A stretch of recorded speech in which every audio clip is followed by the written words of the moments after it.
Hello everyone and welcome to another episode of Toonhounds, your fortnightly foray into all things animated. I'm Rich Masters and with me as always is the Megatron to my Optimus. That one was a bit. You could do better than that. Alright, that was boring. The Ratchet to my Ironhide. Yeah, that's way better. The Sideswipe to my Wheeljack. Wheeljack. Why did he name Wheeljack? I don't know, man. The Crimbo Devastator. To my Doomsack. The Devastator to my... I can't remember what the... Do you remember in the Transformers movie where Devastator was in it and he had giant wrecking ball testicles? Yeah, that was fucking stupid. Yeah. Fuck I was going to say Brian May. He's the lead guitarist to Queen. And he made that whatever his name is. Michael Bay. That's Michael why. Bay. That's what Brian May, Michael Bay is confusing. Anyway, Spivzy. Hello. And we've got a special guest today. Rising up out of the ice, it's the Skyfire to your Transformers. The Dinobot himself. It's SquidLudwig. Hello. Hello, Squid. How are you? Yeah, I'm fine. Nice day off here. Yeah. Nice day off and recording Toonhounds. Look at that. This week, we are talking about a property that is kind of strange. It's a weird one, isn't it? Spiv and I were talking after we recorded Daredevil in the Details yesterday that Transformers seems to be the antithesis of Turtles in that every rendition of Turtles is good, regardless of, every single one. Well, maybe except the one with Venus de Milo. Do you know what? There's still good qualities to that. Still redeemable qualities, I'd say. I don't know. There are absolutely horrid entries in the Transformers franchise. I do like the Ninja Turtles one where they team up with the Power Rangers. The live action one. That was pretty cool. Yeah, that was good. I've only got one Transformer. And what is it? I've got a Megatron from when the second movie came out, and I turned it into a tank once. Then turned it back into Megatron, and I've got no idea how to turn it back into a tank. It's just a pile of plastic. Yeah, there was one Beast Wars that was like that for me. Everything else I could transform, there was one. I wanted to say it was a baboon or something that was just needlessly complicated, and I tried to get it back, and then I put it back into the robot, and I was like, fine, that's it, it's staying there. I have when they relaunched the G1 stuff, I have a boxed second release Optimus Prime sitting on my above my cabinets. I'll quickly just send you guys a pic because I always think that people will think I'm lying when I do stuff like this. I have an original Optimus Prime. Is it boxed? No, it's not boxed, and it's missing everything. It's literally just him. He doesn't even have hands. Rich, that picture's garbage. It's so far away. But can you see it? It's like a cryptid. I mean, barely. There's just a red box in the middle of a grey box. It's on the side is Ultra Magnus and Hot Rod. Maybe if I like squint. That makes it even less sure that that's an Optimus Prime toy. I wanted to give it a Bigfoot like quality. It is about 6 foot away from me, so I can't really get a good picture. I will say that the things that have got me really excited about Transformers collectibles are unfortunately the XM Studios statues, and I don't know if either of you guys have seen those, but just type in XM Studios Soundwave. I'm doing it on my phone like I live in the future. Oh, it came up. XM Transformers. Oh god, they're a bit ostentatious. They're great though. Look at this price point. Oh yeah, I know. $2,000. Yeah. They're from They are XM. Yeah, they are very, very cool. This one of Nemesis Prime is advertised as a 1/10 scale model. How do they know how big Nemesis Prime is in real life?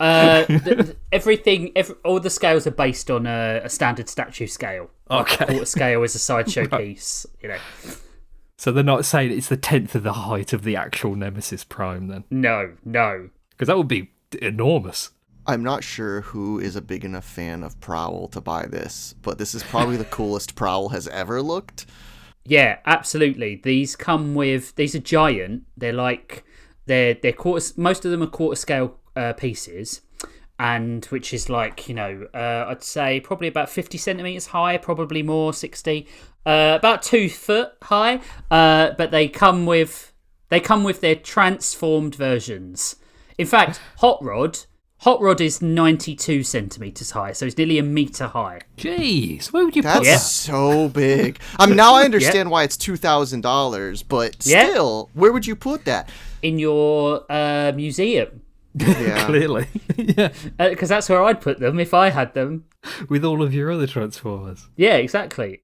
So, today we are talking about 3 Transformers cartoons. Yeah, not the one that you would think we'd be talking about. Not the G one. We've already talked about Transformers the animated movie. The one we're talking about is like it was a spin-off sort of, like it's sort of a pseudo sequel. Now, Spivzy, why did you choose Victory to talk about today? Because nobody ever talks about it. And when else are you ever going to get to hear people talk about the rivalry between the Brain Masters and the Breast Force? The Breast Force. I could stand to hear some more about the Breast Force, if I'm honest. The Breast Force cracked me up. I thought you picked it maybe because the show takes place in 2025. It does take place in 2025, the year of the future. 5 years after the events of... What's a movie that take place in 2020? Are there any? Nope. 2020? Yeah, 2020. Isn't there a film called 2020? No, there's not a movie called 2020. You're thinking of 2012. Oh, right, okay. that did take place in the future when it came out. Yeah, I mean, so did the original animated movie. The year is 1995. 2005. 2005, yeah. Yeah. And everything is... We've moved out into space. We have advanced technology. Well, the plot of Transform... Well, it's the proper title is Fight Super Robot Lifeform Transformers: Victory. Or just Transformers Victory. It's we're set years, millennia in the future, in the far-off year of 2025. Where it's the Transformers have sort of started a galactic federation, sort of like they've defeated the Decepticons on Earth in a big war, and the Decepticons I think have left and gone to do other stuff, and they're like attacking all the other planets around the universe. Yeah. So the Autobots, the Autobots have joined with all of the other peoples of Earth. And they just call them Cybertrons, like not Cybertronians or Autobots, Cybertrons. And they have formed the Universal Peace Alliance. And with the military called the Universal Defense Force. I've got to say, one thing I love about Japanese interpretations of existing properties is the titles. Brave Hero of the Universe, Star Saber. Yeah, that's not a title of an episode. I love it. There's one which is just called A Mystery, The Deception of the Base Bombs. Oh. They're always a word like attack or snow day. And then something else that seems unreliable. The tide is turned. The ultimate weapon. The Victory Unification. Assemble, Combiner Warriors. This show was wild. It made me feel like a kid again. It made me feel like I was watching Saturday morning cartoons. Yeah. And equally, it made me feel like I was watching Kamen Rider and Gundam. Mm-hmm. Mm-hmm. It was a fucking fever dream, though. It was pretty wacky. I love the lyrics too. The lyrics of the opening song. Who is after the Earth? The unforgivable Decepticons. Rise up! Music, now is the time. The music of the original show is very groovy 70s like funk. And that continued into the Japanese series in like almost better ways. Like the music in this was wild. I think who did the guy who did the opening theme was I'm going to butcher the name because I don't know how to pronounce it. Shumei Watanabe, and he did I think that's right. loads and loads and loads of music for different like Kamen Rider stuff. Like he was. That sounds right because it sounded like that. It felt like that. A lot of like transformational sorts of toys and characters, henshin sort of things. The main character in this isn't Optimus Prime. It's not even a guy who looks like vaguely similar to Optimus Prime, in my opinion. It's not a Prime. He's not a Prime. Oh no, none of that canon and like matters anymore. The shows between the Japanese shows, they moved on to Transformers turning into bigger Transformers by becoming their heads. Then there was a organic blending of life forms and technology, which is why there's like dinosaur things in this show that like sprout robots out of their back. Yeah. And so at this point in the show, you have a Transformer that then goes into the chest like a Gundam of a bigger Transformer, and then slide up into the face to make the face of the larger Transformer. That's how I do it. When I go to sleep at night, my head comes off. It sleeps in a different bed. Comes out of my chest. Yeah, of course. That's what I do. The main characters are very confusingly named, in my opinion, because they've got very similar names, all of them, at least in the translation. You mean like Dash Tacker and Mash Tackle? Yeah, Dash Tacker and Mac Tackle and Wing Waver. And the Autobots are in several different like categories, where you got the Brain Masters, the Multiforce, and the Rescue Team. And two of the Brain Masters, three of the Brain Masters are called Blacker, Braver, and Laster. I couldn't tell you which one was Rich. Blacker, Braver, and Laster. That was going to be my biggest negative criticism of the show, is a lot of it blends together. A lot of the characters look very similar.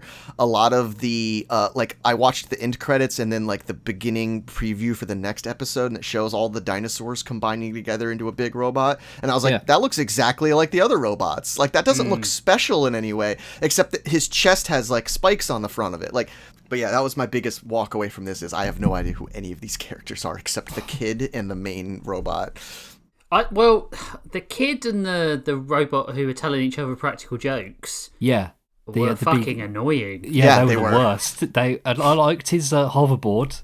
Anything with a hoverboard is pretty sick. I mean, he's got a best friend who's a robot. That's pretty cool. But didn't like either of those characters. The breast force, the Decepticons.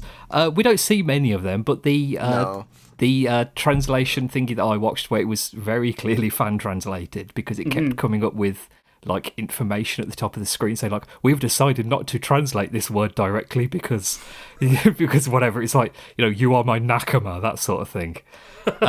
They were very, very annoyed about the fact that it had been translated to breast force, and were trying to explain like the breast power, go reasoning behind it. And I thought, you don't need to do that. And the leader of the Decepticons of the breast force is the Destrons, called Deathsaurus in the translation, and they were also very annoyed that they were called Deathsaurus, because you can't call them that. That's just a butcherization of the original, where it's meant to be like Desaurus. That's the real way to say it. Yeah. The Emperor of Destruction. Yeah, the Emperor of Destruction and his team of friends. We also see the Dino Force in this one, who they're sort of like... The Dino Force is kind of like the comedic group. They're the light-hearted one, especially one of them for sure. The Triceratops for sure. The Triceratops who tells the same joke 3 times in the episode, where he stops and sticks his finger. Do you want to know the names of the Dino Force? Because because I didn't get it in the show. They are Goryo, Dorio, Garyu, Kakaryu, Raryu, and Yokaru. This is a common... Man, I sure hope there's not a test, because I'm not going to keep those straight. It is a very common Japanese thing in cartoons to have like variations on a name, like a funny joke, like the Huey, Louie and Dewey thing, but times 10. Yeah. That does not translate very well. Yeah, because at all. Ryu is dragon. They don't use the names like ever, so like you can't get to know the characters unless you buy the toy. Goryu, Doryu, Garyu, Kakoryu, Raryu, and Yokaryu. It's like if we started calling me Rivsy for the show, and just didn't explain it. But it's not. It doesn't make it funny. No, it's just like. No. I also think it's really funny that one of the Autobot rescue team, he can turn into a boat, so his name is Boater. I also thought about that. Like, how many missions does Boater go on? Yeah, it's like think that. Yeah, it's like Aquaman. How many it's like times Thunderbird 4. Thunderbird 4. Yeah. So move out, Breast Force. they are very unclear about a lot of the details. There is a need for spaceships, but also there's teleporters, but also the teleporter you can turn into a spaceship. Could take you into space, but you still have to then transform into a jet and fly to help people. And it's just a lot of things happening at the same time without any sort of description or why or where. From what I can gather, or at least what I've read online, they weren't trying to do a narrative series with this one. They were trying to copy the same sort of style as the American cartoons, where it was going to be syndicated. So every episode ends with the status quo back. Okay. So when they're attacking places, there's not really any reason for them to be attacking somewhere. It's just so that they can have Starsaber go and do something interesting. Like the Voyager paradox. And it's still about it's still 16 of the episodes aren't real episodes and are clip shows of previous episodes. I read about that. Yeah, they had to like stretch it and do dumb shit to make the show longer. But yeah, the premise is loosely that the enemy is still trying to steal energy. So it's like the original premise, but on a galactic scale. And I had read like a brief synopsis about their villain who had been sealed away in the previous show in a pocket dimension, basically escaping. And I figured that this first episode was going to establish like his team freeing him. No, he just pops out. Yeah, it's fine. Like nothing matters. And right in front of the hero too, so that the hero can conveniently fight him. That is convenient. The fight scenes are they're okay. I liked the very, very anime-ass transformation sequence for Starsaber. Yeah. It was like watching Sailor Moon. Yeah. Or it was like watching the Megazord get put together. Yeah. Like parts of him open up, another like he folds up into a cube and goes into his own chest. The helmet going on was really cool. Yeah. And it's a pretty cool design, like the final design. I don't really care for him in the other two forms that look exactly the same, but one's bigger. But the like final form when especially in the beginning, people at home, go watch this if you can find it, just for the beginning scene that is a Western. Yeah, Yeah, that was awesome. Yeah. I will I will tell you how I watched this. I watched this on my iPad in bed, and after that scene finished, I must have made a noise or something, like a noise, because Rachel then said to me, "Are you watching Spivzy's pick?" And I was like, "Yes." Did you notice that one of the townsfolk was like a bipedal elephant man? Yeah. No. What the fuck? Stop. I have to go back and find that now. Yeah, there's like a creature going around. I'm gonna say something. I basically, this is what I said to Spivzy like the day after. This show is a fever dream, because I was watching it and I was just like, I could feel every new thing they were adding checking me out one stage further out the door. It was like, I can't deal with this anymore. Like, it's too much. No, and it was so much. It was clearly just a list of things that appeal to boys. It was like, okay, what do boys like? Space shuttle, we got that in there. That's popular right now because of the American space program. What else we got? Gundam. All right, he's gonna look like a Gundam, even with the like spikes on his head. All right, what else do we got? Dinosaurs. Everyone loves dinosaurs. They Cowboys. said they're going to make. They said we're going to be making Jurassic Park in 5 years. Let's get on the train early. There's dinosaurs in there. Swords are in there. We got it. Why didn't they give Starsaber a pair of boobs then? Yeah, they should have. Oh, because he's not part of Breast Force. He's not Breast Force, Rich. Come on. What was the? You remember like the big fight scene when they're like doing they're shouting out their special moves when they're transforming. Yep. What was it they said? Because I can't. Was it like breast expansion? I can't remember.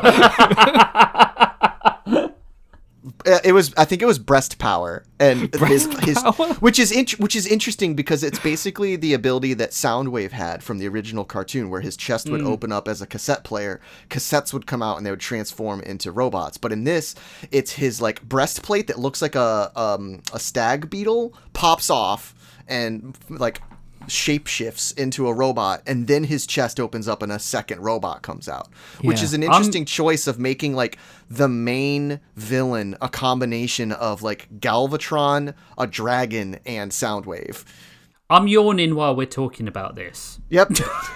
Oh my god. Okay. I went back and looked and I see the elephant now. Yeah, it's a little elephant man. I just saw that in the one of the translations, the breast force are called the chest masters, and I'm not sure that's much better.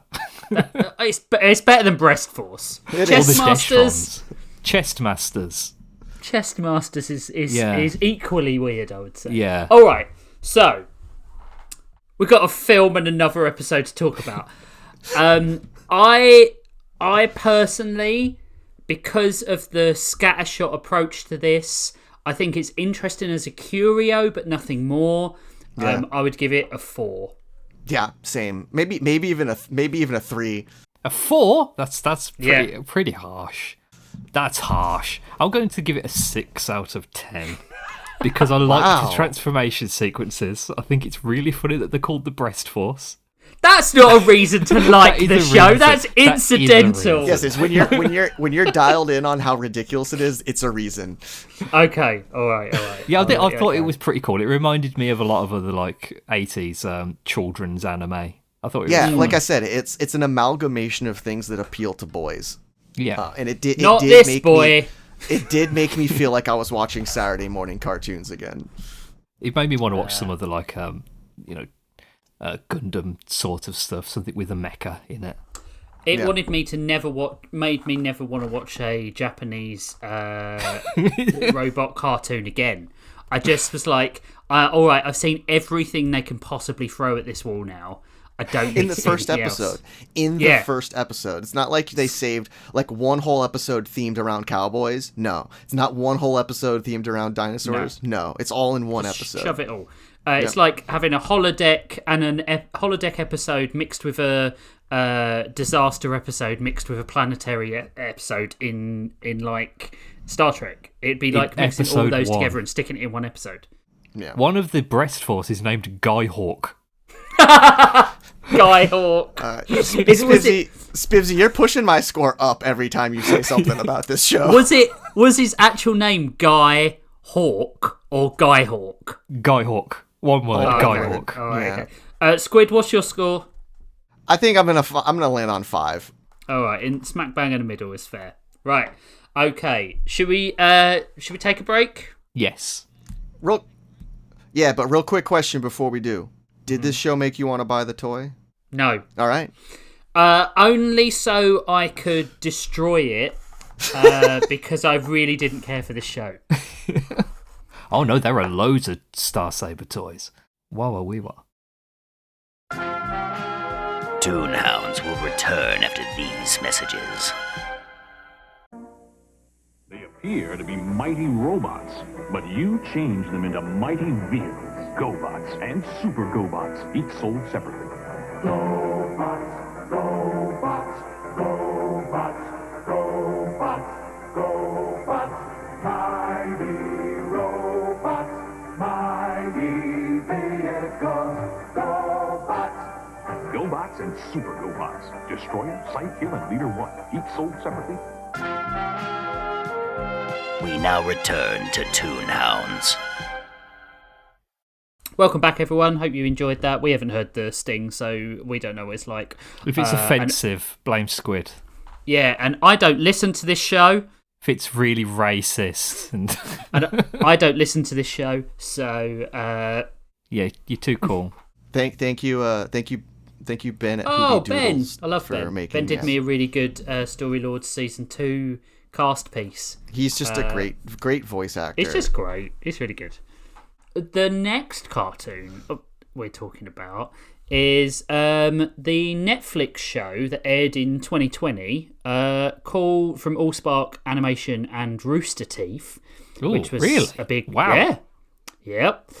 That's weird. Yeah, it's shocked me when I found out. Called Siege, Transformers Siege, which was originally War for Cybertron, but then they gave it the subtitle Siege afterwards when they realised they were going to do a trilogy.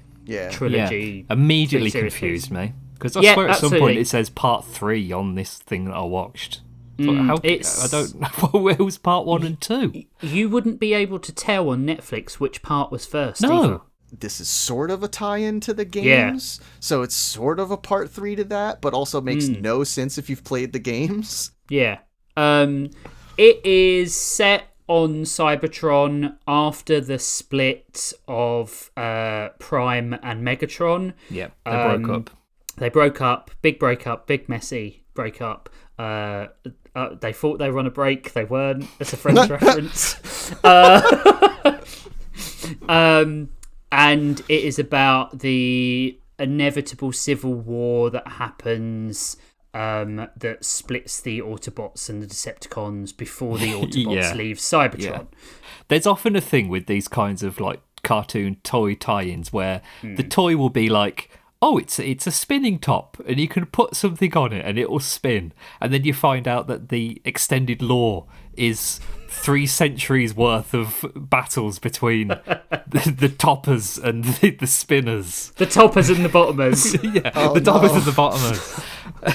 You have to read 400 issues of comics to even begin to understand intense political ramifications of the series. So this is a good time to talk about this. Transformers, just like them, they are more than meets the eye and they can transform. So is the ever-changing canon and retcons of Transformers. It's been a problem and a theme since the original cartoon. The original cartoon would like correct itself and change from one season to another, from one episode to another. They would introduce that Wheeljack created the Dinobots on Earth, and then later on it would establish that they somehow existed before that, and then it would introduce that the Constructicons were introduced on Earth, but then there'd be an episode where they showed up on Cybertron in the past, and you're like, wait, what? One of my favourite retcons is that Grimlock was a contender for the Primes, and because he was so aggressive, the Autobots decided to give him a mental handicap. Are you kidding me? Yeah, that's wild. It's in one of the comics. I can't remember what it was. Was that when War Within? It might have been War Within, yeah. It was IDW, was it? I can't remember what brand it was. Yeah. And it introduced the Fallen, which was way cooler in the comics than the stupid Bay movies. And it introduced like a whole story arc that basically was, I thought they were setting that up in this show, because the War Within storyline is Megatron and Optimus fall through a space bridge and are gone for years. And it's just the Autobots and Decepticons, like fractioned into even smaller factions, like the Wreckers and the Constructicons and all that are all infighting on Cybertron without them. There's no unifying force, One of the reasons I kind of like the approach, though it's a bit ham-fisted, a bit edgelord, is that so I'm going to say it straight out the gate. Most of the Transformers characters are incredibly boring and one note. Yep. Yes. Yeah, they're all the same, really, aren't they? They're all the same. Robot. I don't know the difference between Jazz and whoever. Nope. And they generally will have one distinguishing personality quirk, maybe.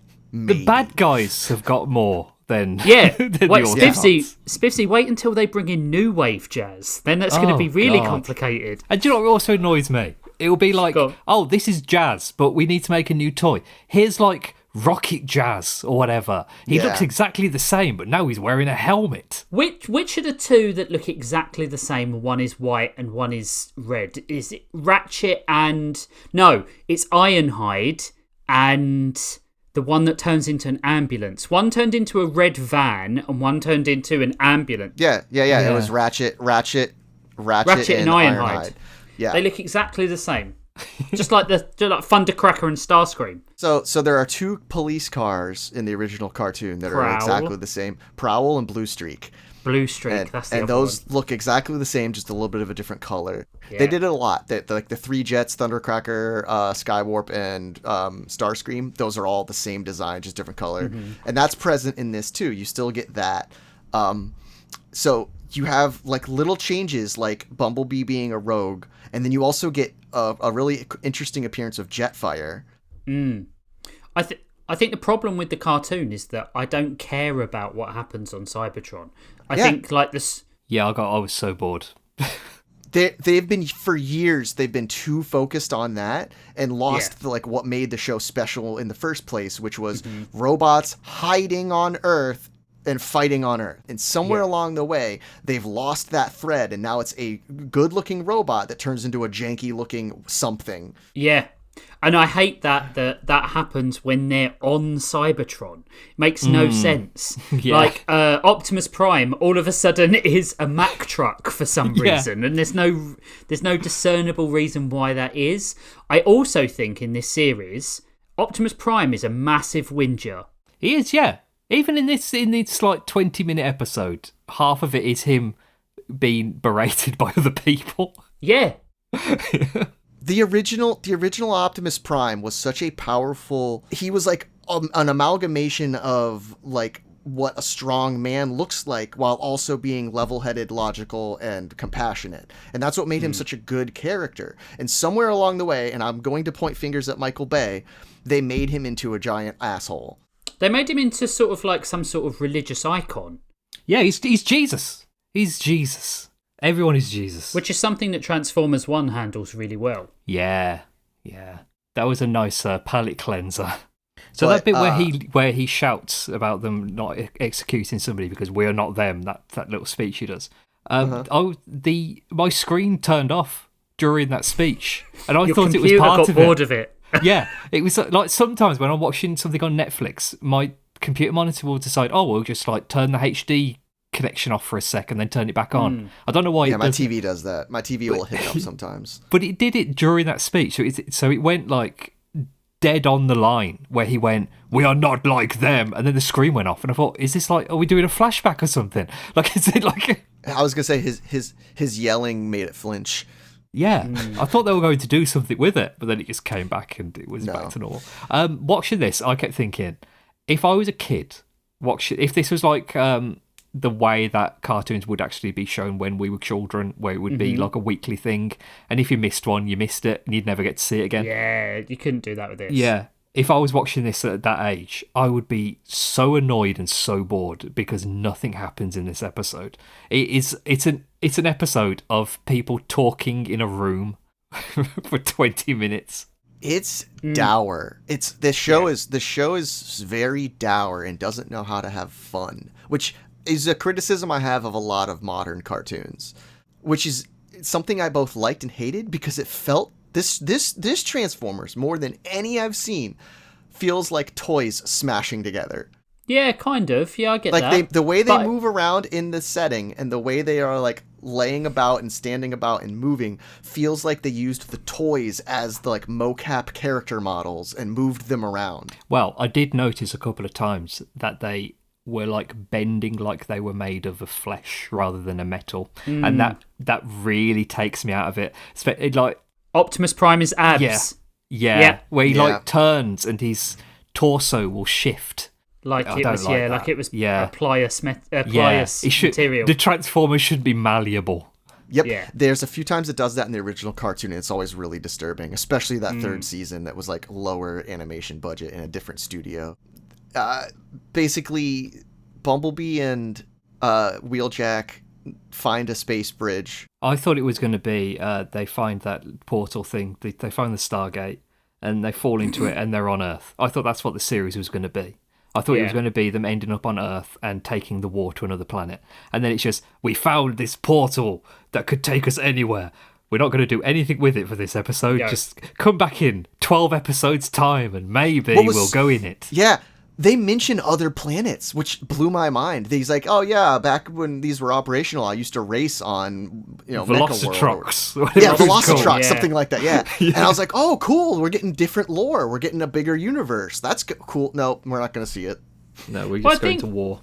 I think the thing is, it's a good production in a bad period.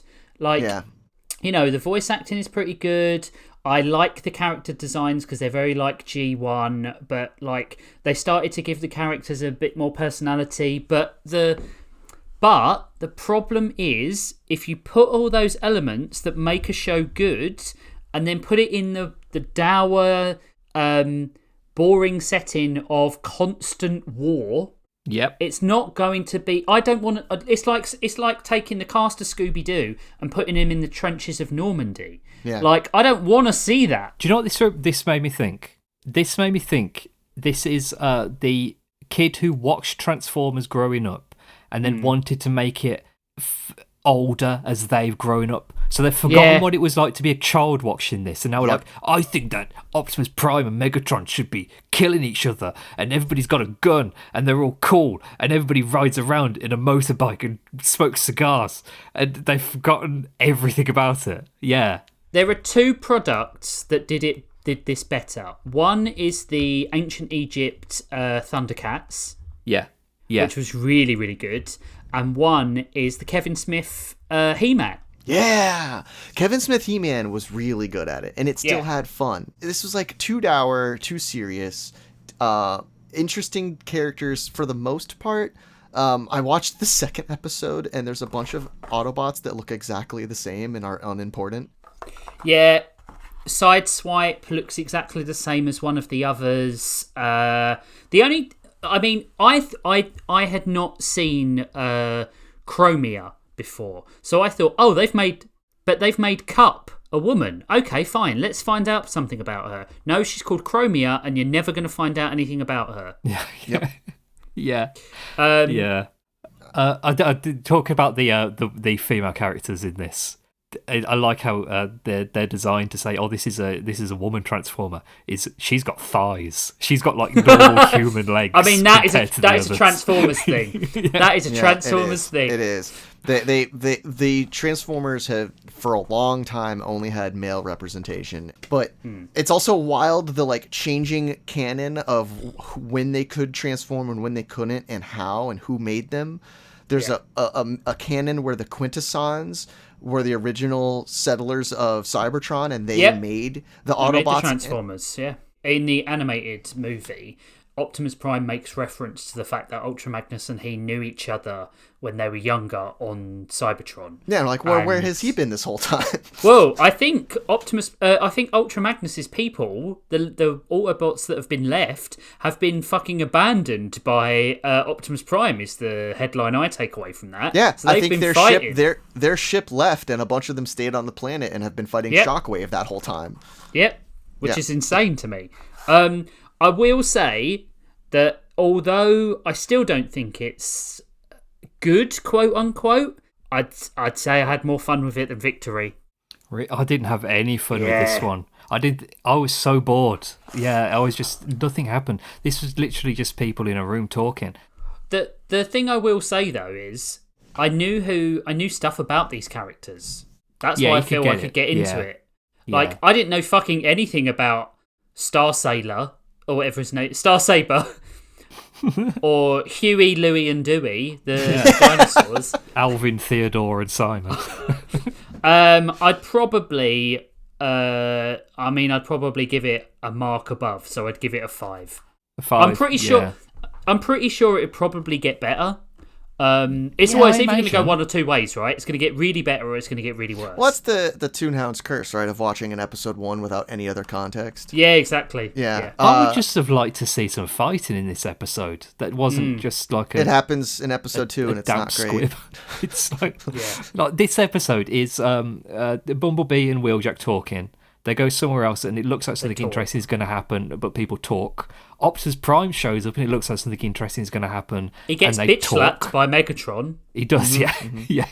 And then we go to another location and they talk. We do get to see Starscream's arm get cut off, which is pretty fun. True. But he's got it back in the next scene. Yeah, it's like... I told you, I just wanted something to happen. Yeah, nothing happens in this whole episode. Yeah. No, it's just to introduce you to the current state of the characters. Yeah. And which is a problem. I do think it was interesting that they chose to make... I can't even remember his name now. The other nurse Autobot. The other Dr. Autobot. Oh, yeah. Grim... Nope. Needle. Nope. Red something. Red Alert. One. Red Alert. Yeah, they had Red Alert as the doctor and in this Ratchet. episode. Instead of... Yeah, Ratchet was around, but like it's interesting to see them put Red Alert in the spotlight instead of Ratchet. Yeah, I think it's really weird that they call them doctors and not like mechanics. Yeah, not engineers. Know, Wheeljack is an engineer. Isn't that being a doctor? In a few episodes, Ratchet is reintroduced, but he has opened a sort of halfway house clinic, and he repairs Decepticons and Autobots. Oh, that's really cool. So he's like a Doctors Without Borders. Yeah, and he won't take part in the fight, and he won't go back to being an Autobot. And then you've got stuff like happening.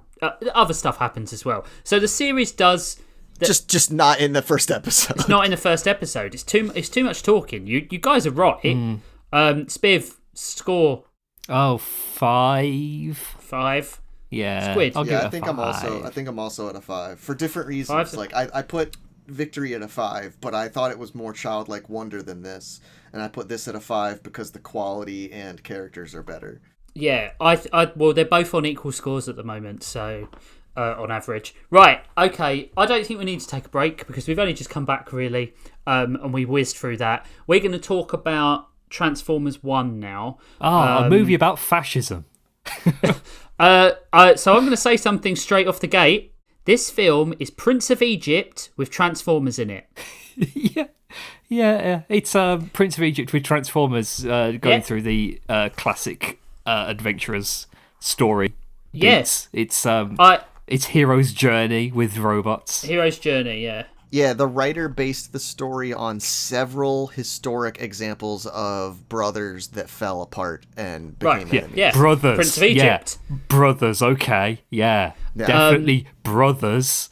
I will say that I think the biggest... there are two things that really stopped me giving this a really high score, and that is the analogy for cogs and it doesn't matter what you do, it's what you have inside you, which I find very, very tiring in every instance that it comes along. They do the same shit in The Incredibles, where it's like it's not about something you can become, it's about what you were born. Yeah, what the decisions you make, blah blah blah. And then the other thing is Megatron's heel turn. We all know he's in it, D17 or whatever he's called. So this Megatron, this version of Megatron, is a miner, the same as Orion Pax, the person who will ultimately become Optimus, and he has idealized one of the primes for as long as he has been activated. Yeah, and Megatronus. Megatronus, and Sentinel Prime's betrayal of him makes him anti-leadership. It doesn't make any sense to me. Yeah, I love that. It's so funny, that bit where he's explaining his new philosophy on life, where he says, that leader was bad to me. Now I won't trust any leadership ever again. While I will lead this. We were deceived, so forevermore we'll be known as the Decepticons. Yeah, it doesn't make any sense. And the story is great, right? The film is... I love this movie. I've really enjoyed it.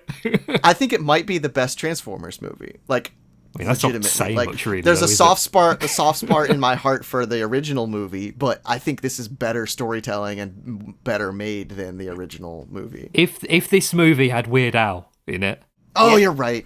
If you take the soundtrack from the original and put it in this one, where would you put Where would you put You Got the Touch? Where would you put You Got the Touch? When they learn how to transform for the first time. Yeah, and absolutely. they're fleeing. Yeah. Yeah. I do feel it's a good movie that is too basic. And that is really weird to say in a movie that is 2.5 hours long, because this is a long kids film. Because I would say this is a kids film. It is. It's not. Yeah. It is a really. It has enough there for adults, but it is very basic, straightforward plotting. There's a straight line that you could easily retell. And the concepts aren't anything too complicated that will confuse or. People get punched in the face all the time. Yeah. Optimus Prime grabs a dude, and then Optimus starts to transform, and as he twists, it rips the dude in half. Oh, he rips him apart. Megatron rips Sentinel Prime in half in front of everyone. Yeah. That was really cool. That was really cool. It was like a Roman gladiatorial thing that he was doing. Yeah. Well, he was originally supposed to be a gladiator, and Optimus was going to be a miner, and they thought this movie's getting long enough as is. Cut that plot point and just make him another miner. So, there's not a lot of lore I like about Transformers that I feel is stuck, but I do quite like that Megatron is some sort of subclass, and the Primes are arrogant and all that sort of stuff, and he's villainous, but there is a reason for his villainy. In this, there isn't a reason. No, he just gets a bit pissed off once, and it's too much for him. Well, and it's escalation, right? It's the same horrible thing that I've seen in other things where he gets misunderstood one time, his allies overreact, and then he overreacts to their overreaction. I do like the way that they retcon this into how the Decepticons as a whole faction are started, in that all of them are basically already a group because they're the Royal Guard that got exiled. I don't know why he let them go with them at the end. Yeah. I don't know why he said leave and take the Royal Guard with you, because we'll need a team of people to fight against. I think it's because he didn't want interference. If they stuck around, they would have been pushing back against his leadership the whole time, and it would have been we hard need for you him. to have a team of people for us to fight on a weekly basis. That's the truth. That's the truth of it, right? It's and that kind of is the prequel problem of any time there's a prequel, everything has to move around and end in the right order and place for the original thing to happen. And it's why it's always there's no stakes generally in prequels, because you know how it's all going to turn out. Oh well, but Better Call Saul was a good prequel. We didn't know how that was going to turn out. Better Call Saul was a much better prequel, much better show than Breaking Bad, even though Breaking Bad is excellent. Yeah, I agree. It's a 9 out of 10 and a 9.5 but it out has, of 10. Exactly. It's good because it has likable characters in it and interesting character story for them. Imagine if it had Transformers. But I think this does that better as well than most Transformers does. Yeah. You actually learn about and see change in these characters. And even though it's simple enough for kids, which, by the way, did you watch it with your kid? I watched half of it with Evan, and then I ran out of time, so I had to watch the other half of today without him, which he felt very. Like it? Yeah, he really did. I get the feeling that he wouldn't like the second half as much, because that's when it jumps in terms of violence and story. Right? He liked one of his favourite bits was where they were trying to transform, and Optimus Prime's head went in. Yeah, I like that. He didn't know where he was going. Yeah, and that was really Bumblebee's running on his arms, but he's a car. Yeah. I can we talk about the voice acting for a little bit, because Brian Tyree Henry was excellent. Yeah, I think Scarlett. He was Megatron D16. Okay. Yeah, perfect. Scarlett Johansson was excellent. That's who it was. Yeah, Keegan Michael Key is in everything now, Yeah. and I don't quite know why. But I don't think Chris Hemsworth was a good Optimus Prime. So, I have thoughts about this. I don't think he was a good Orion Pax. Mm-hmm. Something they did in this movie that was really cool, though, is that both him and Dee go through changes, both as their characters are changing and as their bodies are literally changing into different forms. They have like three forms in the movie. Their original, there's the original transformation form, and then there's the like final form that's like recognizable from the original cartoon. Yeah, and Rookie, Champion, and Ultimate, which I think is funny because I think Megatron's middle form is actually more similar to the cartoon. But anyways, it looks much better. Their voices change too, though, which is so cool. Optimus Prime's voice changes when he's got the mask on. It goes more like the classic Gen 1 voice He should acting. have the mask on the moment he gets the cog. I don't understand this Hollywood obsession with knee. He emotes fine. Yeah, he's got eyes. You can see his eyes. Do you know who they should have got? Carl Urban. That would have been fun. Yeah, that would have been good. I don't actually think that Chris Hemsworth is that great an actor, if I'm honest. I think it sounds like I've got a vendetta here, and I haven't. Hate all the Hemsworths. He plays Thor, and Thor is very one note, right? But he plays Thor two different ways. Yes, but both of them are one note. They're just extremely different notes. And ever since he was Goofy Thor, he gets cast in everything as Goofy Thor. Yeah. Do you know what? I can't think of a single thing I've seen him in other than Ghostbusters. Thor. I never watched it. Yeah, it wasn't very good. He was in the Men in Black remake. Yeah, he was with what's her name? Valkyrie. Thompson. Tessa Thompson. That movie's fine. And he was George Kirk, and then he dies. Yeah, and that ruined everything. Yep. So they're great. John Hamm is fantastic. John Hamm, I think it's a shame when you cast someone as big as John Hamm in a role like Sentinel Prime, because then you immediately know he's the villain. Yep. It does tip their hand quite easily. I never looked up anybody who was in this, so this is all surprising to me. I didn't look anything up. Well, yeah, and you couldn't recognize him as John Hamm, right? No. Like, it doesn't sound like he's got such range in terms of the roles I've seen him play. Matt Berry should have been in this movie. Matt Berry should have been. They should have made him like Perceptor. Yeah. Should have made him Shockwave. That's who they should have made Matt Berry. Yeah, just doing his normal voice. Not even any like filters or anything on his voice. No, just his normal voice. Yeah. I don't like the way they made Shockwave. He's my favorite Decepticon, and I feel like they made him kind of an idiot. But I do like how much they make fun of him. It made me very happy how much they made fun of him. There's beats that I really like in this film. I like the hero worship of Sentinel Prime. Yeah.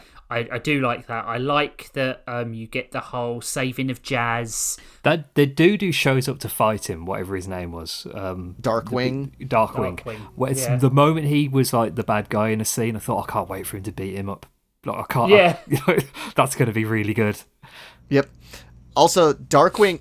This is also a joke. Darkwing looks like all of those generic Transformers we talked about in the other shows. So they have a talk on the train, and they're talking about Megatronus Prime, and he's got a sticker for it, and whatever. They go to work. Who was making the stickers? That was a bit of that I didn't say. Is there a factory somewhere of them making stickers? There has to be. There's got to be like toys and merchandise that exists on their planet, which is weird to think about. Yeah, why would Sentinel Prime allow that to happen? But also, let's talk about... because it's supposed to distract the populace. Anyways, with merchandise, stickers are... If the Nazis come back in a real way... Oh, wait, they're already back. Oh, no, that's what this movie's about. Oh, my God. Anyways, so... which also, Megatronus Prime, weird concept. Megatronus Prime is also known as Tarn, who is also known as the Fallen. So the fact that he is represented in this movie in a positive light is already kind of an interesting concept. Yeah. In that the first corrupted Prime is Megatron's like hero. They're miners, and they work in a mine, and it's basically the planet used to have an energy source that was like a liquid energy known as Energon, and ever since the Matrix of Leadership went missing, it dried up. So all they have for energy now is the like crystalline remnants of it down in the depths of the planet. The raw minerals, yeah. Yeah, and it is not stable all the time, which is something that was set up in Beast Wars. And yeah. What? I've got to understand stuff that happened in Beast Wars, so it's Transformers 1. That's ridiculous. That show came out like 35 years ago. It would have been funny if instead of energon it was petrol or something. Like that's why they're on Earth. Well, that's kind of like the parallel. That's kind of the parallel, though. Well, and on Earth in the original show, they could take any type of energy: petrol, electricity, heat. Basically, Wheeljack used to clap and rub his hands together and push it in the grid. What a stupid franchise. I thought it was funny. Can I say that bit with when they're running out where the mine's collapsing, and she's throwing in those things that are meant to like hold up the walls, and every single one is just a complete waste of time. It just gets destroyed immediately. But like, you really helped there. The reason I thought that Darkwing got rid of the Authority is a sort of make an example of them. Yes, Because this movie's about fascism. Sentinel Prime does not want leaders who will not crush alternate behaviour, which is a really clever little note. It's also it is, and they do little clever things throughout the movie like that. The next one being that suddenly there's a worldwide address and a TV screen comes on, or holo screen, whatever, and it's announcing that their hero, their leader, Sentinel Prime, is back from the surface. He has been on a campaign with the Royal Guard to go find the Matrix of Leadership and what happened to the Primes, and he's at war with the Quintessons, and they established that there are alien forces that are at war with Cybertron. Yeah, that was a point that I didn't get as well, is that they do this big, establishment of the Grimbos, or whatever they're called. I've completely forgotten. Grimbos. And then they don't do anything with them afterwards. They're there for that one scene, and there's like the threat. They're the threats on the surface, and I thought we could at least get like a scene at the end of them fighting them. You see all the new Autobots running on the surface of the planet, and it's like implied they're going off to get them, but they've just done this thing where all of the energon is now like circulating the entire planet. That's just going to be like a beacon to all of the others to come and take it all. Yep. And if they ever do a sequel to this, that has to be the plot. And if they don't do that, it's going to be a big plot hole, and it's going to ruin it. The Quintessons have basically they are controlling the planet, and Sentinel Prime is only appeasing them by making the miners mine energon to give directly to them. It's a really poor plan. Yeah, just to get political for a moment, this was a prescient movie, wasn't it? For the past couple of weeks. Yeah. I was watching this thinking, oh, right, yeah. Well, also, Sentinel Prime says a couple of times, the truth doesn't matter. The truth is what I say it is, which is Trump's, raison d'etre, right? It's such a short-sighted plan as well. Right, but in this situation, the Quintessons are the U.S. Yeah, but like the post-truth era of Trump is perfectly described by Sentinel Prime. But I think it's such a short-sighted plan because he knows that without the Matrix of Leadership, it's impossible to get the amount of energon that he needs. Yeah, they even say that. He's like, what am I going to do? And then instead of coming up with an actual answer, he just turns around and is a giant dick and is like, make them mine harder, make them work harder. Sentinel Prime is a Quintesson asset. He is, yeah. I never voted for him. Also a climate denier? And a climate denier, yeah. You know that bit where they were like going to their secret viewing platform where they were saying, well, what a fantastic view. I thought that's a terrible view. It's got a red grid in front of it. Yeah, that, and you only see the start of the race and no more. Yeah, wonderful. And he's saying like, it's like I'm really there. Like, you are there. They run this race. They draw a bunch of attention to themselves. They should have won. And then they get taken into custody, and Sentinel comes to talk to them. And he's like, wow, that's really great. I think it's really great. It would motivate the rest of the workers if you went... Yeah. Hey, I want you to be I I want you to asset. be an asset to me. I want you to A do plant. propaganda for You're me. a pansy. Yeah, I want you to go down and motivate your fellow workers. If they see that you can excel, they'll think Yeah. they can excel. Help me So out here, I'm gonna- James Woods. Yeah. So And- I'm gonna take you, and you can use my personal spa. But before they get a chance, Darkwing or whatever his name is, shows up and drops them into the like garbage detention area deep within the planet, like a level that they didn't even know existed, to work in like a smelting room that burns up the garbage. And they meet the next character in this movie. Possibly the best character in the movie, in my opinion. Probably. The I will- It's funniest. interesting. Definitely the funniest. Yes, Yeah, and it was a good and inspired choice to take it the direction they did. Bumblebee started off as an Autobot that was closest in size to humans, so he was the best friend character of the human character in the cartoon. Dan. Was his name Dan? That's a complete guess. No, first it was Sam, wasn't it? And then it was Sam. Daniel. Sam was the Tim. dad. Much Jimbo. stupider. So Chris. Spike is the Spike. kid in the cartoon, and his dad is named Sparkplug. Yeah, that's Sparkplug. it. Yeah, Jeez. and then in the movie, Spike has a kid named Daniel. Yeah. It's good that the names got more simple as time went on. Yeah, yeah. Remember the past when we named people stupid things? Bumblebee used to be a friendly character that was like down to earth and kind of plucky. And then the Michael Bay movies decided to make him a war veteran without a voice. Yeah. It kind of sucks, doesn't it, how much pull the American military has in the movie industry, where these sorts of things have to happen. 'Cause I was thinking about that earlier with all the Marvel movies, and like so many cool things that could have happened if the military weren't involved. Yeah, if the military's involved, it becomes propaganda, because they basically say you're allowed to use our tanks or our battleships, but we get a say in the cut of the movie. Yeah. Which is the whole reason any Michael Bay movie is the way it is. Oh, yeah, of course. He loves the military as much as Zack Snyder loves God. Yeah, which is too much. Too much. Yep. So they changed Bumblebee and made him very like gritty and weird for years. And then this movie's like, hey, what if instead of Bumblebee not talking, what if he just never shut up? Yeah. That's an inspired choice. I like that a lot. It's great. And the casting Keegan, Mike, and Key in it is great. He's such a fun, doofy, fun character. And they meet him, and he's kind of insane because he's been down here alone for so long. He's like making up friends for himself out of junk. Steve. Steve was funny.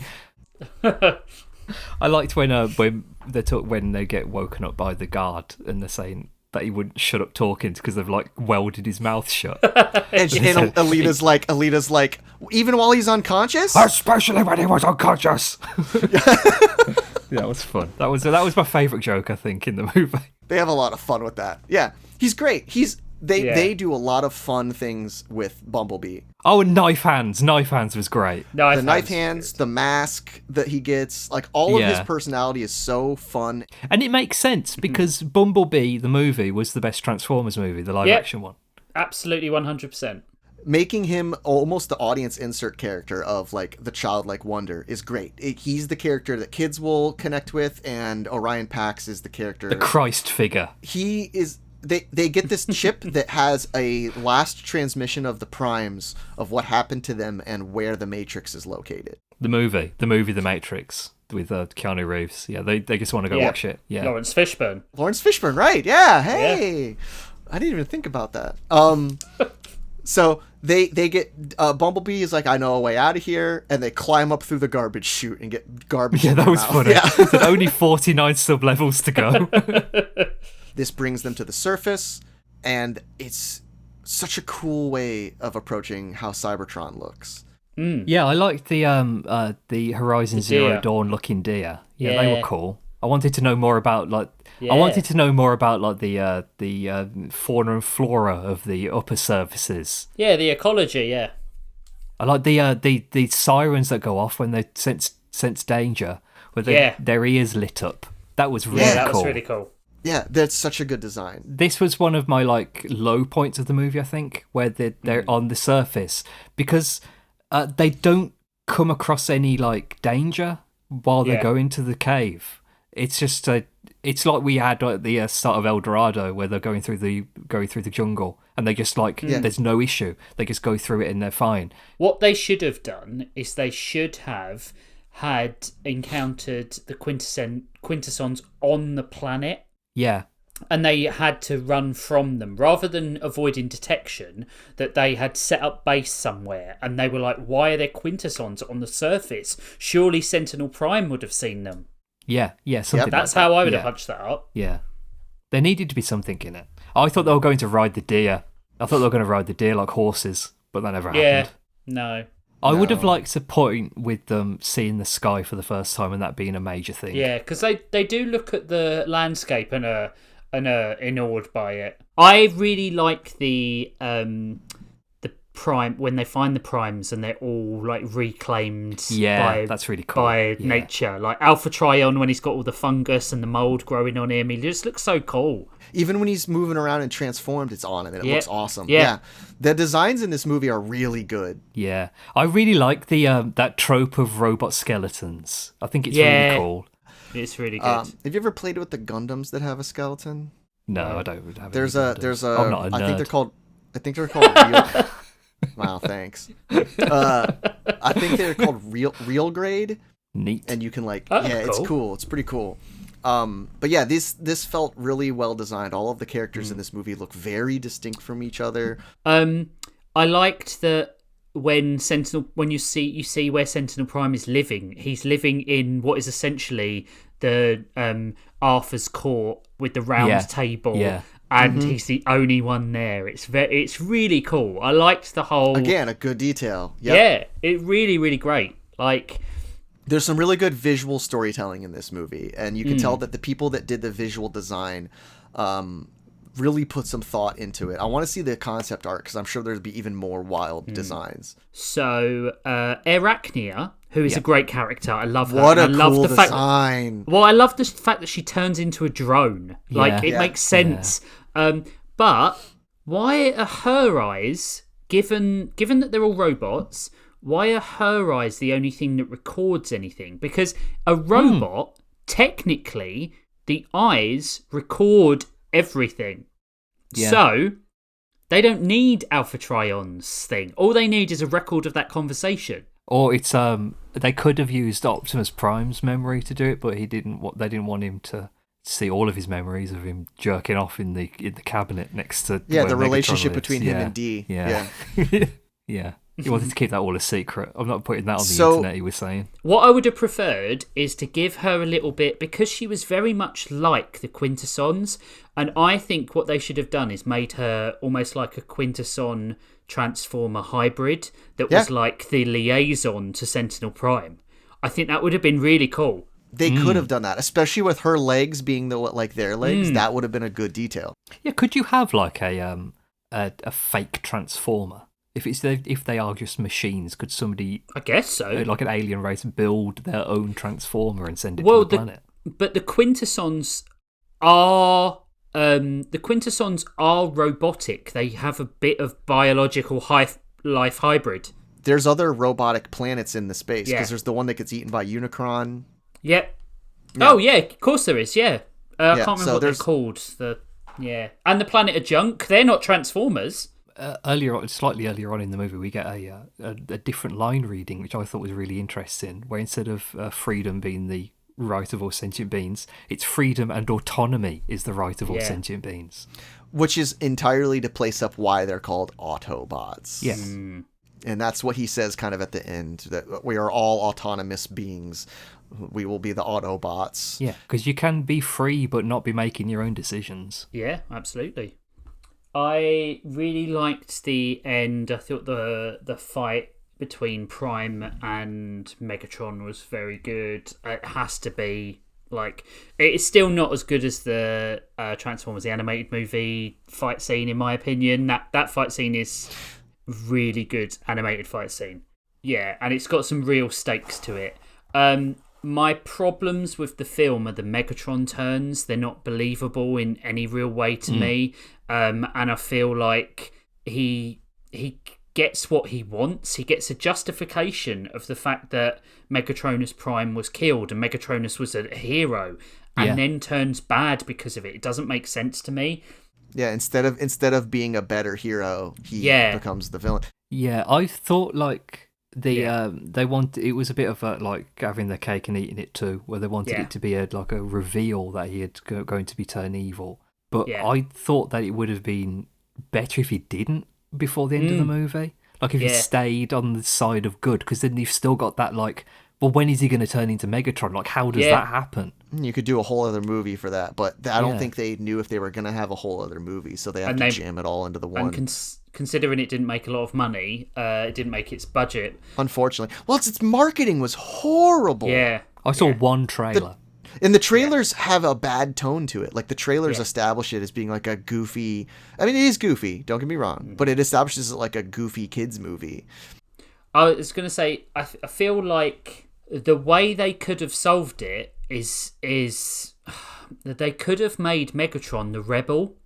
That's what they needed to do. From the start, Megatron needed to be the one pushing Optimus Prime into breaking protocol and stuff like that, and that would have made Instead of Optimus being the one. Yep. Yeah, but they made Optimus the one that the kids would want to be, and it makes it that their big reveals are almost like the reverse of who they should be as a character.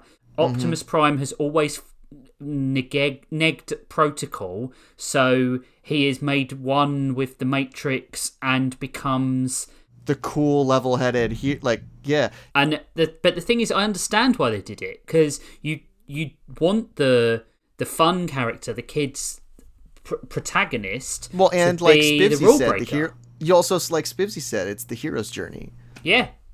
But I think Megatron should have had the hero's journey, and it should have been pulled out from under him. Yeah. Well, there's 3 Transformers products talked about. Do we want to move on to emails? Yes. Hell yeah, let's transform and roll out into the emails. Choo, choo, choo, choo. We've Good got sound. a very long email from V, but it's very, very, very long. So I do appreciate the email, V, but we might save it for next time because it's like 600 words long.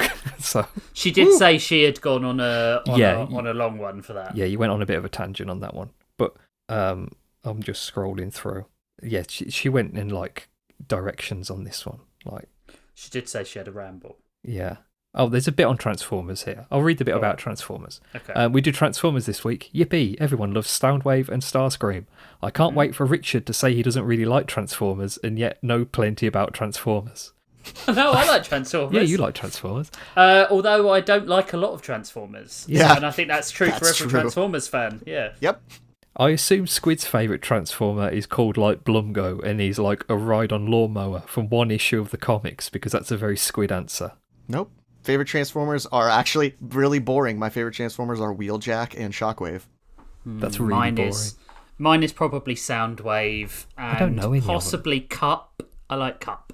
I like Spivzy's favorite is Starsaber. I don't know any of the Transformers. I like the one who turns into a microscope because that's such a shit Perceptor. Perceptor's great. Yeah, Perceptor's that's such a great. garbage thing to turn into. It's really stupid, but it's really great at the same time. What's a V-related Transformers thing? Last year I watched every single live-action Transformers film. They weren't very good, and Mark Wahlberg doesn't deserve a career in acting. What's V's favourite Transformer? Is it that back massager she bought? Yeah. It's the one inside her plug. Yep. We've got an email here from Matthew. Yay! And it is entitled Transformers. Toonhound dogs, Toon folks, hound dogs, a woo. A woo.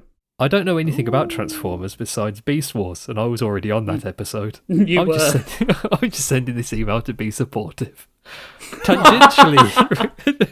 Tangentially related question. What's a piece of media you consumed as an adult that you enjoyed, but know your younger self would have devoured it? I read through the first Redwall novel only a few years ago, I would have never shut up about them if I had read them in elementary school. Redwall's great. You should also read the Deptford Mice trilogy. They're really good. Good. They're like Victorian civilization of mice living in the sewers. Really good. Deptford. I'm in. I'm gonna check that out later. Deptford. Deptford Mice trilogy. Please put that in chat. I'm never gonna remember how to spell that. Spiv, you got one? I was thinking Persona, Because the first one I played was the Persona 5, and there was like another 4 games before that, and all of the Shin Megami Tensei games as well. And I absolutely devoured every single one of those. And I thought, if I was 14, I would have been so into this. Yeah. I think mine's probably Dragon Ball. I avoided it for so long, like the plague, because everyone was talking about it, and I have Operational Defiance. But yeah, like me not watching Midnight Mass. Well, yeah, but that's because you're an idiot rather than because you have some sort of disorder. But yeah, I think I would have really liked Dragon Ball if I had watched it younger. A lot more. Yeah. I think there's a lot of anime that... Yeah, I think that there's a lot of anime that I would say to that, because I didn't get into anime till later in life, and like a lot of... I didn't grow up with cable television, so there's a lot of like Cartoon Network and Nickelodeon shows that I wasn't privy to, and I've like watched since that I would have been like, oh yeah, I would have loved this. And then I think another answer of mine would be The Hobbit. Yeah, I read The Hobbit when I was like 9, I think, at school. Yeah, same. I think about 8. I'm Evan's 7 next month, and I'm thinking he's reading chapter books now. So I'm thinking about like, is the bedtime story I read him the next one going to be The Hobbit? Next one's going to be Haunted Mask from Goosebumps. Oh god, I mean Goosebumps should happen. I feel like that's a formative experience. Yeah. Do they still have those in Scholastic Book Fair? Yep, they have to, right? Sure do. They're even making new ones as we speak. There was a time in New York when I was listening to Goosebuds in my ears, and I walked past a Scholastic storefront, and I was like, "What?" We've got an email here called Late Ghibli email. It's pronounced Ghibli, turns out. We were saying it wrong. We were saying it completely wrong last time. Yeah. Who cares? Who cares? Says, hey hounds, secret technomancer Henry here. I really enjoyed your discussion on the themes of Princess Mononoke last episode. As a more passive consumer of media, you've given me a lot to chew on the next time I watch it. I absolutely love the early Ghibli films, but personally, I have to say Nausicaa is my favourite, followed closely by Castle in the Sky. I do love Nausicaa quite a bit. Nausicaa's my second. It's so hard close to place. for me. Yep. Yeah. I need to find some way to frame all of my Nausicaa postcards that I've got. I've got like loads of art cards. I've got the special edition Blu-ray. Yeah, and it came with loads of art cards, and I need to find some way to put them up because they look so good. After the first time, of course, you have a fridge, right? Yeah, I'm not going to put them on a fridge. Yeah. Why not? There's you can get. I have little like postcard-sized magnetic frames that you can get, and you can slide things into them, and then you can put those on the fridge. I'm gonna go one better. You should get one of those photo frames that is for really bad taste households. Oh my god! Live, laugh, love ones. But have them for like Ghibli stuff. Yeah, that'd be sweet. Yeah. Yeah. And you could have a sign that says "Live, laugh, Om."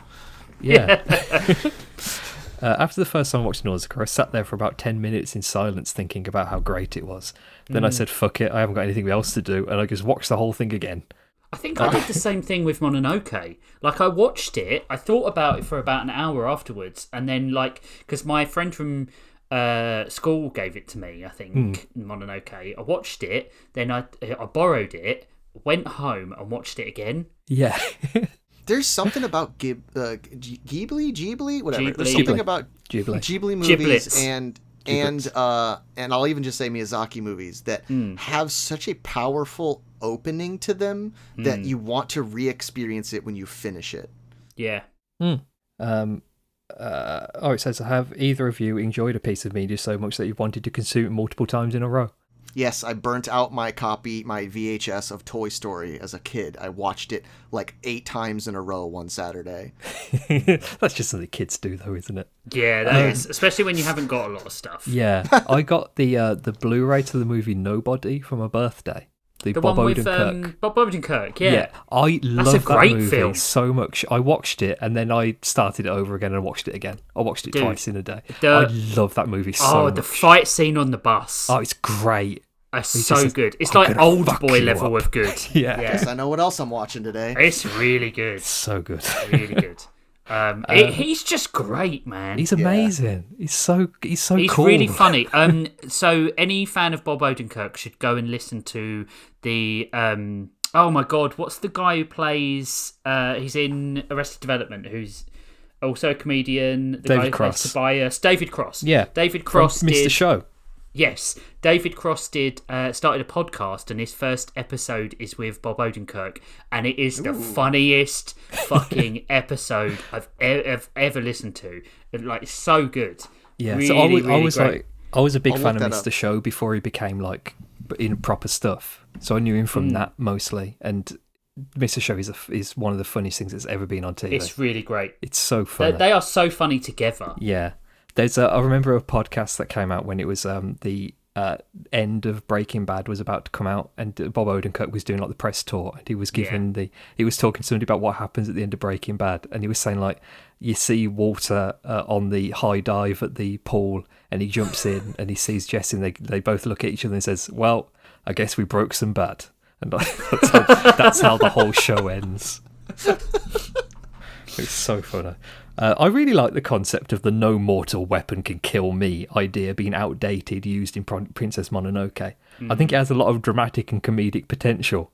A funny example that stuck with me was from Buffy the Vampire Slayer, when an ancient being declares their invulnerability and is immediately obliterated by a bazooka. Yeah, the judge. I just remember his stupid blue face. Yeah, truly hilarious.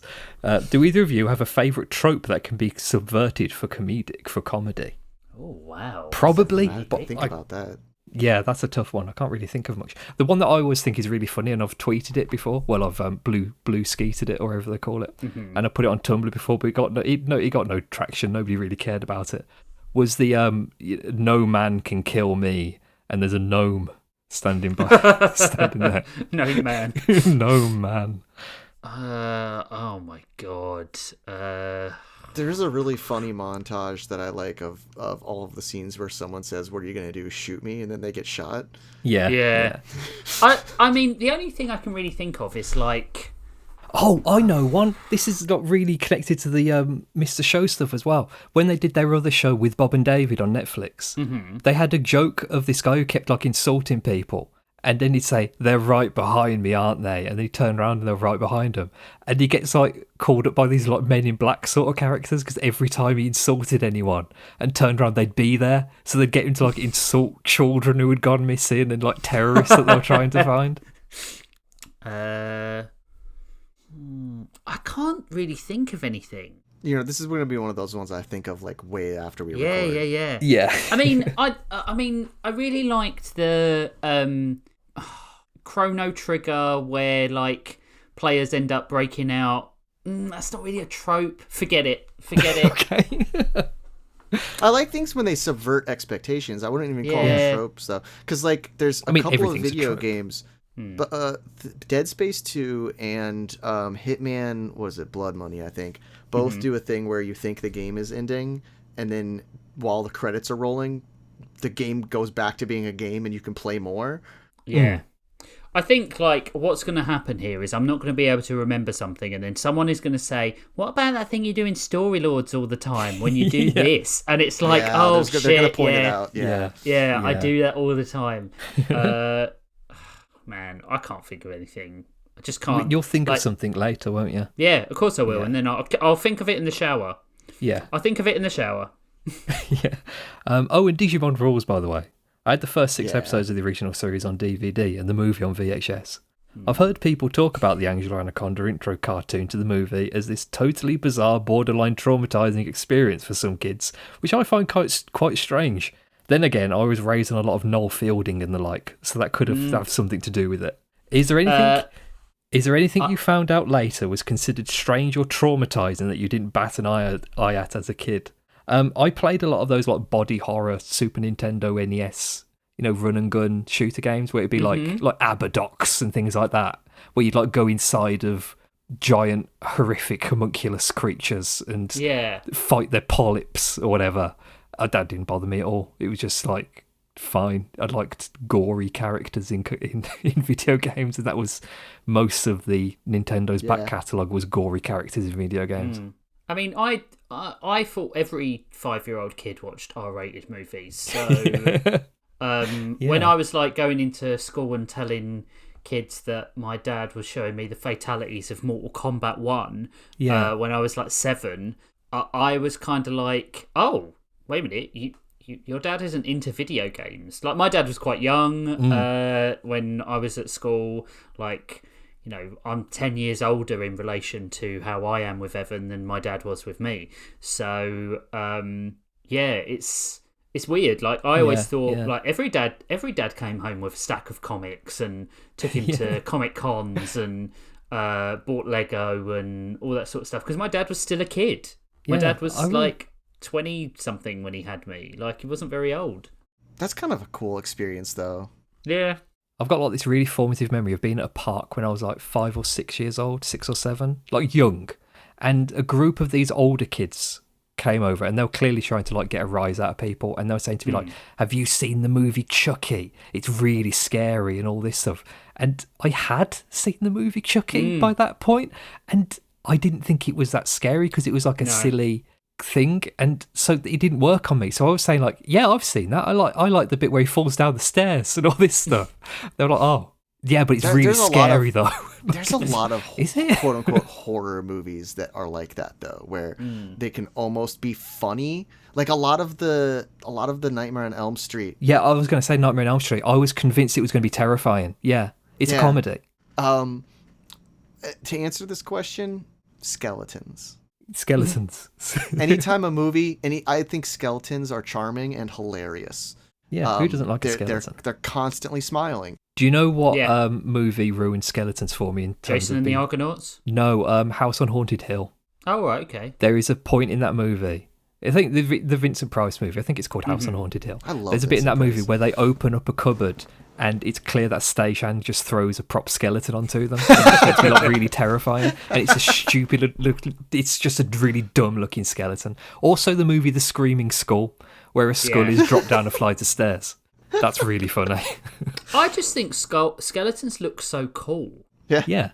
So it's like such a iconic image, and to think that like that's inside us. It's not it's not scary. It's not scary at all. No, it's not scary. And they're generally either cool, funny, or charming. And it makes it extra funny when people put them on stuff to be edgy. Oh, like fascists wearing the Punisher skull. Yeah, the Punisher skull, or like on a helmet, or it's always just really funny to me.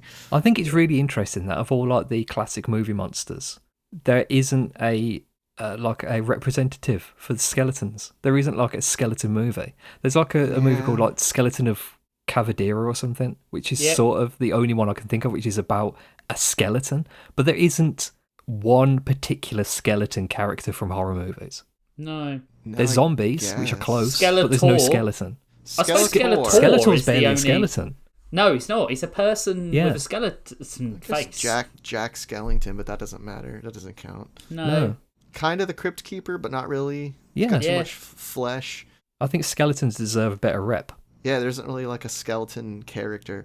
So, I was traumatized by a bag of Gonzo's face when I was less than a year old, and it's stuck with me to this day. I mean, we've been talking about that lately. Old school Gonzo looks horrible. Yeah. I will say that my wife's pathological fear of birds comes from the fact that her brother used to torment her with her younger brother used to torment her with a orange bird puppet called Jeremy Fuzz. No. And he used Jeremy Fuzz, and he used to sit in the back of the car with her and basically bite her like a rod-hole and emu. And Rachel is terrified of birds now. Absolutely pathologically terrified of birds. Like anything has she flying. Seen the movie The Birds? Yeah, she doesn't like it. So unsurprisingly. That's a shock. But considering we live on the coast, there were a lot of seagulls. There were seagulls outside my house today, and I don't live on the coast. Seagulls will be brazen enough to come up and bite you too. Yeah. They'll steal your chips. Yeah. Steal your hats off your head. Evan had a piece of shortbread stolen from him once when he was a baby by a seagull. It was scary. The seagulls in Plymouth are the size of bigger than a terrier. Like no, I mean, how big was the shortbread? Oh, like it was a giant shortbread biscuit. Yeah. Was it one of those triangular ones, or was it a square one? Yeah, like a proper from a tin Scottish shortbread. Nice. Oh, I want some shortbread now. Yeah. Yeah, I still haven't had breakfast. Oh, I pressed the wrong email then. Anyhow, thanks for the insightful podcast, gents. Oh, you're welcome. I'm glad you enjoyed it. Is Henry a first-time emailer? I believe so, yes. Oh, Henry, email again. I like that email. It's really good. Yeah, it was a good email. And that was a good episode. The Ghibli one was so good. Yeah, I enjoyed that one. We've got an email here from Nathan Bitton. He said he was gonna. Nate said he was gonna email. Nate Bit in disguise. Roll out tunes. I'm so happy you're on the podcast, Squid, and excited to hear you guys talk about Transformers. I had way more Beast Wars toys than Transformers toys. However, I did have the original Optimus Prime, which got lost or sold or something. Damn parents. Here's a question for you. What would your transformation be? Vehicle or animal? Cockroach. I wish to wake in my bed after terrible dreams to find myself transformed into a giant cockroach. Okay, Kafka. Yeah. That would be the name of the Transformer, too. Yeah, Kafka. Kafkabot. Kafkan.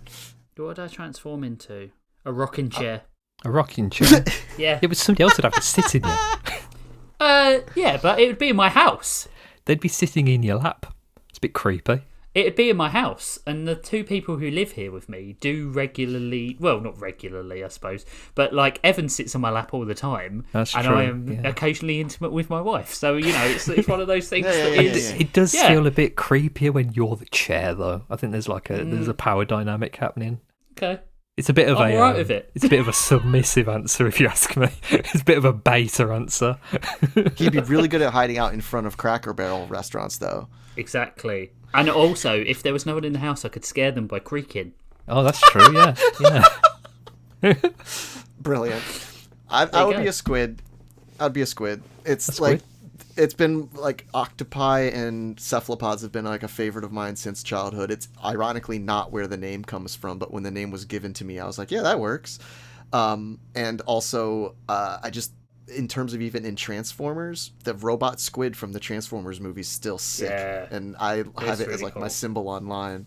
So I would turn into a squid. What a great song as well as playing while that's happening. Yeah. And we've got some email here from somebody called Christopher Ludwig. Don't know who that is. And it says, I don't know. Not more than meets the high. And the body of the email is the word hi.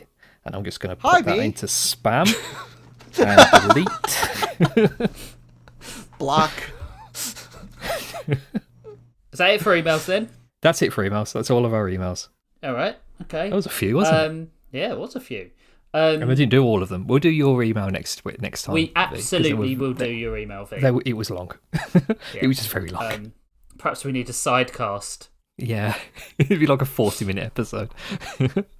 We haven't decided what we're doing next time on. Next week's episode is going to be on Steven Universe, the Universal Steven. Steven Universe next episode. Right, okay. First, big thanks to Spiv. Spiv, big you're thanks, welcome. Thank you, Spivzy. You're welcome. For being, I mean, it's your own fault for having the same sort of sounding names. Big thanks to Squid for coming on. Yeah, thank you, Spivzy, and thank you for Spivzy and Rivzy for having me on. That's all right. Rivzy is my alter ego. But thanks, Squid, for coming on. It was a pleasure talking to you about Formers.